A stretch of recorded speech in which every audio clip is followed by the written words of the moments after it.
In this video, I'm going to share 5 growth strategies that you can use right now to attract more and better clients and finally charge what you're worth. Because here's the thing, if you keep doing what you've always done with your business, you're going to keep getting what you've always gotten. And the best place to start if you're looking to grow your business this year is with buyer psychology. And how do I know it works? Well, because I've used buyer psychology principles and AI to help create more than $250 million in sales for my clients, from solo brands to small and medium-sized businesses, all the way up to Fortune 500 companies like Microsoft, McDonald's, and many more. And one of these strategies that I'm going to share today almost doubled my clients' revenue in less than 3 months. And it's one that most people just completely overlook. This is the #1 most underrated business strategy. Most business owners are going to tell you that they know their customers. But if they can't explain why they buy, not just who they are on paper, they don't really know them at all. And the truth is, most businesses don't.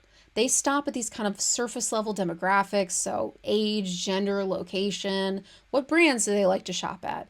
But that kind of stuff doesn't actually drive decisions. What actually creates sales is knowing things like your customers' behaviors, their emotional states, their motivations, their psychological barriers, their mental models, their habits, all of these things that kind of come together to make up their behavior and their psychology. But here's the thing, that lack of knowledge creates a huge opportunity for people like you who are willing to do just a teeny bit extra work to just go talk to their customers or watch what they do. Because, the thing is, 90% of companies don't actually know their customers. You would be shocked. Instead, they just kind of assume that they know what they do or why they do it, which means many of them are out there trying to capture buyers at the wrong place, wrong time, with the wrong marketing messages. If you take the time to better connect with your buyers, you can actually capture that demand that exists out there in the marketplace, but that your competitors are overlooking. Okay, you might be saying, that sounds great, but how do you get to know your customers? Now, the most obvious one is to just kind of talk to them, right? Have a conversation, ask them what they want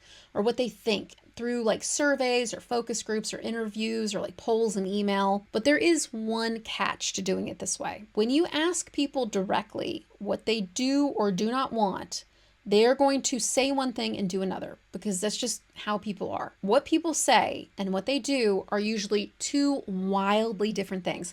In fact, there's actually a psychological term for this that is literally called the say-do gap, sometimes called the intention-action gap, by the way. And that's why you can't really build a growth strategy only on what customers tell you. You also need to watch what they actually do. So here's a real life example. So one of my coaching clients swore up and down that their buyers cared most about 2 things: affordability and going with the cheapest option, so that they always went with the cheapest option. They bought on price. And when we started asking buyers in actual surveys and focus groups, that is indeed what they said. Oh yeah, no, I just always go for the thing that's the cheapest. But then we started actually watching their behavior and testing some different messages and some different content. And it became clear that what they were responding to, the real driver of sales, were things like trust and reliability. So once we reframed my clients' product messaging around things like guarantees or authority and trust, instead of solely price, their sales started to go up, and so did their profits. And for the first time in a long time, that growth didn't just feel like it was a one-off, it felt consistent instead of kind of random and unrepeatable. Now, this is exactly the kind of work that I do in my one-on-one coaching and in Chief Business Co-Pilot, by the way. Every day, I help business owners uncover what is truly motivating their buyers so they can stop guessing and start actually growing their business. And you can learn more about both at the links in the description, or just visit chiefbusinesscopilot.com or this lovely QR code. Even if you know every single descriptor of your buyers, like their age, where they live, their hair color, how much money they make, if you don't go deeper and get to actually know their psychology and why they do what they do, you're just ultimately wasting a lot of time and money. And I have seen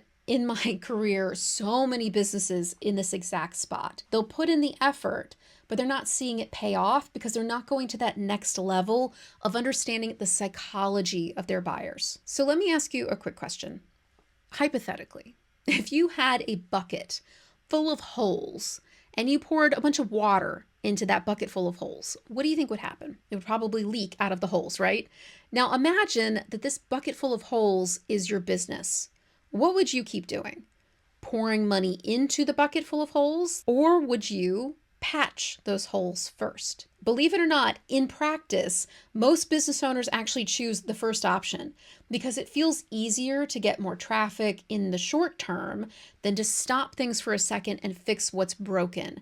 So they end up like spending and spending and spending to get more traffic, and they spend on ads. They just really want to get more and more eyeballs on a bucket that's full of holes. I've actually seen businesses burn like 6, 7, 8 figures, like chasing attention and buyers, only to find out later that that bucket was full of holes and the customers were coming in and they were just falling right out of it. And I've actually worked with some of the biggest brands that you can imagine, down to solo businesses run by just one person and everything in between. Every single business has holes somewhere in their bucket. That's why, the real game isn't getting more traffic.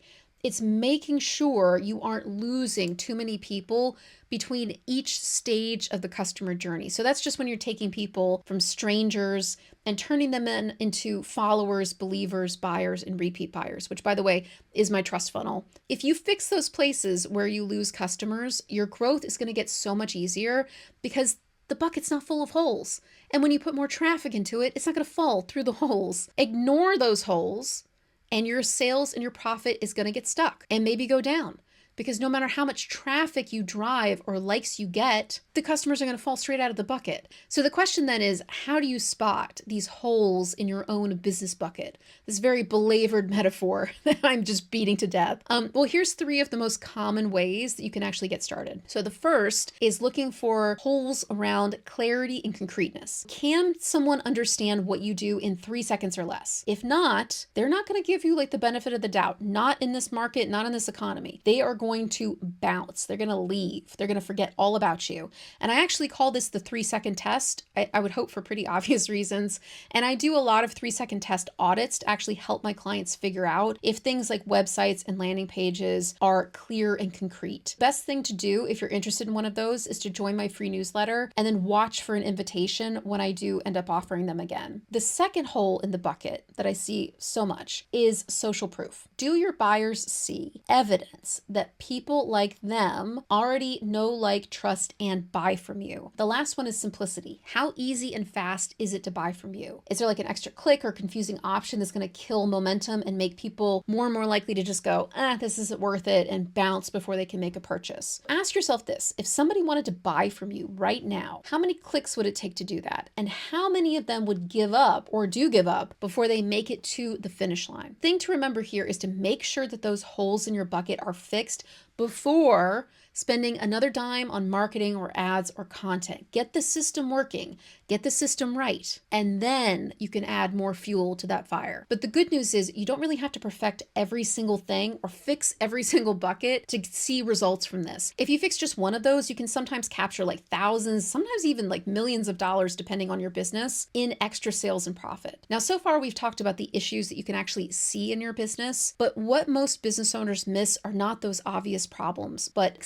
silent killers. These are what I call invisible signals that your business is sending without you even realizing it. So most buying decisions that people make are subconscious. They're driven by context, memory, and emotion, but every detail in your business is sending a message, an invisible signal to your potential buyers, whether you know it or not. The question is, are those signals building trust and authority and your brand, or are they undermining it? And how do you know? So here's a quick example. Last year, a client named Jay came to me because he felt really stuck in his business and he was kind of driving himself like up a wall to try to figure out a solution. Now, Jay is a very smart guy. He has a solid, if like relatively small audience, under about 1,000 people. He wanted to grow enough to hire someone to actually come in and help him so he could take a break or a vacation or a day off once in a while. But his marketing and his offers and his messaging were all kind of sending like the wrong invisible signals. So his pricing was too low, and it basically was telling people or sending this signal that said, I don't think I'm worth much. I'm not valuable. His offer said, hey, I'm just like everybody else. And the content that he was putting out on social media and other places was giving away a lot of value. So it was telling people I give away everything for free. But within a few months of working together, Jay actually added about $15,000 in total revenue. So this was $3,000 retainers that lasted a good few months from that same just small but mighty audience. And not because we overhauled everything that he did, it was because we just tweaked those invisible signals that his language and his messaging and his price and his offers were sending using buyer psychology. I've just seen this pattern happen like so many times. So these signals that you're sending out that people don't even realize are actually like sneakily kind of costing them sales, both in the short term and in the long term. So ask yourself this question. If somebody looked at your entire business, so your pricing, your offers, your ads, your content, your products, what story do you think these things would all kind of tell? And that is a bit of a trick question, by the way. So if you go like, I don't know, don't worry. To know the answer to that question, you really have to understand things like buyer psychology and behavioral science so you know what invisible signals to look out for and what messages those invisible signals are sending. And in fact, that's exactly what I do in one-on-one coaching and in my Chief Business Co-Pilot program. So if you want to learn more about both, obviously there's links in the description, or you can just visit chiefbusinesscopilot.com or the fancy QR code. Because here's the thing, this isn't just like nice to know stuff. When those invisible signals aren't managed, they are the difference between a business that is thriving and growing and one that just can never really seem to get traction or get off the ground. Now, so far, we've covered like some of the biggest fundamental mistakes that business owners make, but there is one trap that is even bigger. It's kind of like quicksand, right? It keeps people stuck and they actually get more and more stuck the harder they work. And I call it random acts of marketing. Random acts of marketing is when you don't really have a system. You're just kind of like following the crowd or the trends and kind of doing what feels right. So this is kind of how it shows up. I'll see people who come to me to work with me, and it's like 1 week they're focused on TikTok, the next week it's on LinkedIn, then a podcast, then paid ads. They don't really know what their message is. They think they're going to change what their message might be this week. It was different last week. Basically, there's no rhyme or reason. They're just sort of throwing things at a wall to see what sticks. And it ends up like this endless grind that wastes your time and your money and honestly like takes a toll on your mental health too. And I can tell you that having worked with like hundreds of businesses at this point in my life, about 98% of them are guilty of this. And these random acts of marketing, the thing that makes them so sticky and tricky is that they feel productive, but in reality, you're wasting time, money, and energy because the thing about randomness is it does work here and there, but it only works at about 1/10 of the effectiveness of just a really simple, cohesive marketing and messaging system. So why do so many smart business owners fall into this sticky trap of random acts of marketing? Unsurprisingly, there's actually a psychological reason. It's called action bias, and it describes how people would rather do more of something, even if it's the totally wrong thing, because it just makes us feel more comfortable than doing nothing. Doing nothing feels scary. Doing something feels better. And I know this action bias trap really well. I know it firsthand because when I ran my very first business years and years ago in the music industry, it flatlined because I was just relying on random acts of marketing instead of having a system.